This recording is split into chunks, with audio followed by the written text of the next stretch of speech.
পায়ের পাতা সামনের দিকে আর তার পায়ের পাতা পেছন দিকে। যেই বলেছে তুলসী বলছে, ও ননদি, অনেক দিন পরে একজন পেয়েছি যাকে ঠাকুর জামাই করা যায়। তা তোমারও কেউ নেই, ও বনদেবতারও কেউ নেই, তাই সিদ্ধান্ত করছি যে আমরা সবাই মিলে তোমাকে ওই বনদেবতার সঙ্গে বিয়ে দিয়ে ঠাকুর জামাই নিয়ে তারপরে ঘরে। কি হলো? ও মা, হঠাৎ করে ও মা, আমি বাড়ি যাব। কেন? পুজো দেবে না? আমি ভূতের সঙ্গে বিয়ে করবো না মা। তো হবে না, বিয়ে আজকে দেবো। আমি বাড়ি যাব। আমার মায়ের কথা খুব মনে পড়েছে।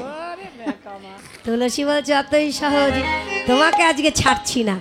এই বলে এইভাবে জোরে ধরে রেখে, চাপটে ধরে রেখেছে। যেমনই চাপটে ধরে রেখেছে, ওদিকে রাধারানী বলছে, সখী রে, ওকে ছেড়ে দে, দে ছেড়ে দে। রাধারানী কথা সকলে ছেড়ে দিল। এবার সকলে কি করলেন? কুসুমিত কুঞ্জ কল্পতরু কানন মণিময় মণ্ডপ মাঝি আইলা কলাবতী সখীজন সংহতি করেল এ পূজন সাজ। ভানু ভবনে ধরি রাখলো সারি সারি, ভানু ভবনে ধরি রাখলো সারি সারি, রতন প্রদীপ মনোহর, আরে রতন প্রদীপ মনোহর। সকলে এসেছে। হঠাৎ রাধারানী বললেন, হ্যাঁ রে ও তুলসী, দেবতা পূজন বিধি জানে জানয়ে তাহে সে আনহ সেবী। ব্রাহ্মণের প্রয়োজন। তুলসী ছুটতে ছুটতে গেল রাধাকুণ্ডের তীরে। সেখানে গিয়ে দেখলেন শ্যামনগর আর বটু বসে আছে। এ ভাই বটু, একটা পূজা করে দিবি। কবে পুজো, কখন পুজো, কি পুজো? আজকে পুজো, এখন পুজো, সূর্য পুজো, তাড়াতাড়ি চলো, ভালো সময় দক্ষিণা নেই। দেব। বলে ঠিক আছে, তাহলে তুমি যাও, আমি আসছি। তুলসী যেই চলে এসেছে, কানাই বলছে, ভাই বটু, আমি যাব। তোমায় নিয়ে যাব না। কেন যাবি না? সেদিনকে তোমার মা নাড়ু দিয়েছিল আমাদের ইয়ে ছিলে। হ্যাঁ রে, এ তো তুতলা। কি এই তুতলা ব্রাহ্মণ নিয়ে গেলে এ মন্ত্র কি করে উচ্চারণ করবে? কি হয়েছে? মন্ত্র বলতে পারবো না মনে করি? এই বলতো, এতে গন্ধ পুষ্পে এসো সচন্দন, এসো বসো সচন্দন, এসো বসো। থাক থাক বাবা, ব্রাহ্মণের দরকার, ব্রাহ্মণ হলেই হবে। তাই ভাই, আমার মায়ের কাছ থেকে নাড়ু এনে আবার দেবো। আজকে তো আমাকে নিয়ে চল। বলছে যাবি? তাহলে আয়, তোকে ব্রাহ্মণ সাজিয়ে দিই। লাঠি কই? দাও, ধুতিটা দাও। কার কাছে লাঠি আছে? লাঠি কার কাছে আছে?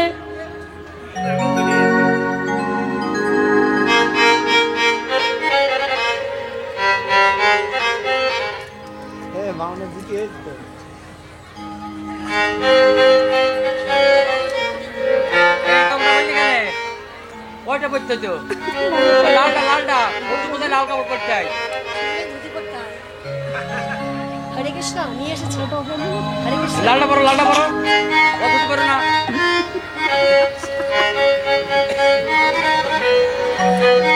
ওইটাই পড়বে। ওর জন্য লাল লাল শাড়ি পরতে হয়। ছোট হয়ে গেছে।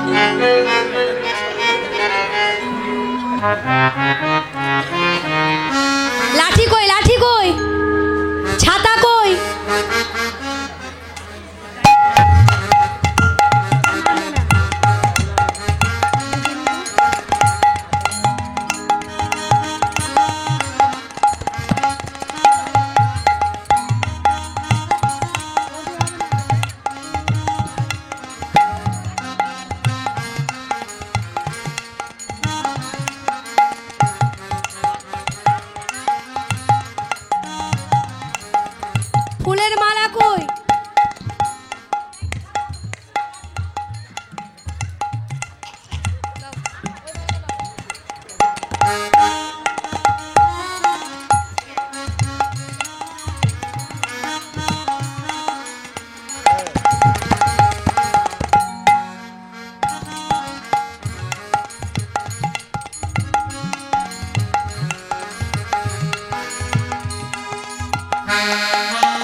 চশমা নেই চশমা।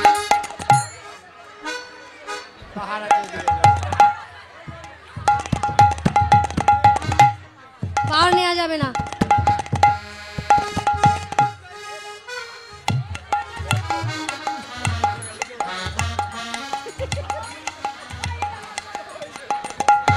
এই তোমারটাই দাও দাও।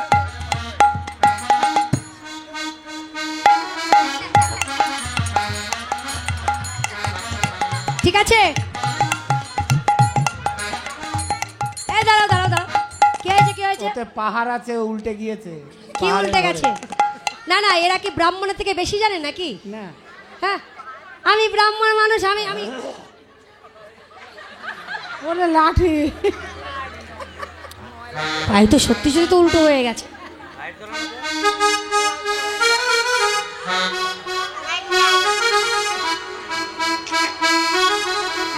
বলছি কি, গলে পাটা ভালে ফোটা কোষাকুষি করে। ভালে পাটা ভালে ফোটা কোষাকুষি করে। গলে পাটা ভালে ফোটা কোষাকুষি করে। ছোট্ট কোচা মোটা গাছা কুটিয়াটি পড়ে। ছোট পাটা মোটা কোষা কুটিয়াটি পারে। লইয়া পুঁথি হইয়া জ্যোতি আইলা দেবের ঘরে, আইলা দেবের ঘরে। লইয়া পুঁতি হইয়া জ্যোতি আইলা দেবের ঘরে, আইলা দেবের ঘরে। আবার পূজার সজ্জা দেখে বটুর মন সনসন করে। পূজার সজ্জা দেখে ত্রিজর মন সনসন করে। হ্যাঁ,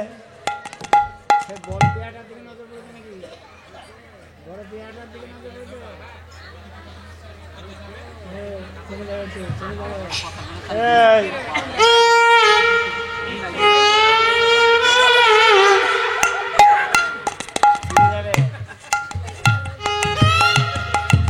পিছন থেকে আমার কাছা ধরে টানছো কেন? তুমি কি করছো? আমি দেখছিলাম কি ভালো ভালো। লালে তো সব ভিজে গেল।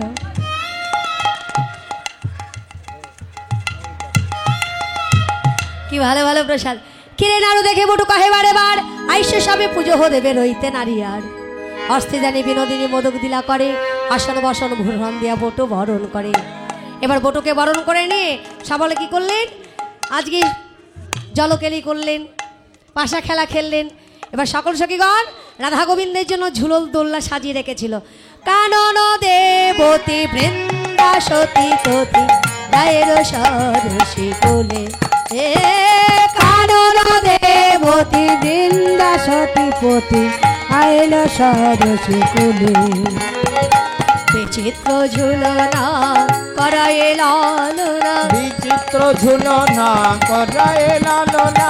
সুখদ বকুলা মূলে হে কানন দেবতী বৃন্দা সতী সতী রায়ের সরসী কোলে। ঝুলনায় উপরে নগর নাগরী।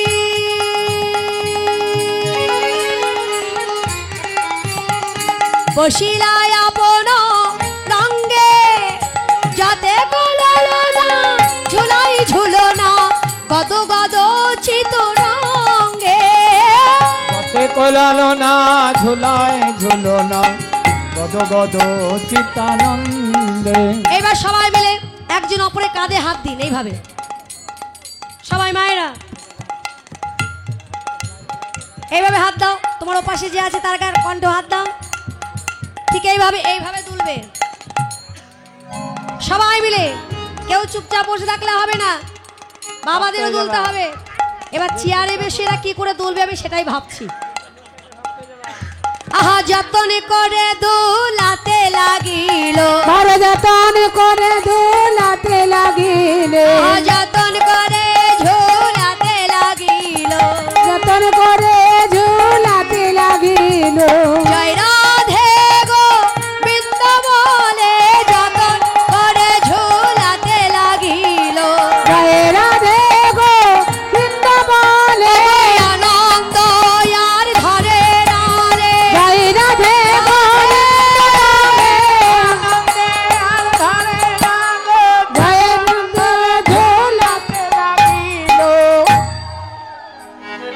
এবার কি হলো? সবে মিলি করে কেলি বসি পূজার ঘরে, সবে মিলে করে গেলি বসি পূজার ঘরে। দেখি বুড়ি শেখর শাড়ি সকলে সৎকার করে। দেখি বুড়ি শেখর শাড়ি সকলে সৎকার করে। সর্বনাশ! এবার কি হবে? শাশুড়ি ননদি স্বামী তিনজনাই আসছে। এবার বটু কি করলেন? কানাইকে বললেন, কানাই সঙ্গে যখন এসেছিস তাহলে বিপদ ভাঞ্জন হয়ে বিপদ উদ্ধার কর। কানু তখন ভানু হইয়া ফুলের ভিতরে যায়, যখন যেমন তখন তেমন বুঝে কথা কয়। শোনো রাধা পতিব্রতা কেন করো স্তুতি, বুড়ির পাপে জ্বালানো তাপে মরবে তোমার পতি। কোলের কুমার আর ঘাইসা তার, ঝি জামাতা আনিহেতা করিল ছাড়খাড়। রাধারী বললেন, ধীরমণি করো অবধান, পতি যদি মারা যাবে তবে মোর কিবা হবে, কোন কাজে রাখিব পরাণ। সতী নারীর পতি যদি না থাকে এ প্রাণ রেখে কি করব? গোবিন্দ আবার মৃদু মৃদু হেসে বলে, রাধে তোমাদের সকলের ভক্তিতে আমি সন্তুষ্ট হয়েছি, তোমরা পূজা পরিপূর্ণ করো, তোমাদের সকলের আশা পূর্ণ হবে। হরে কৃষ্ণ। পূজা করতে গেলে দক্ষিণা এনেছো তো সবাই? দক্ষিণা এনেছো? সবার দক্ষিণা এক জায়গায় করো।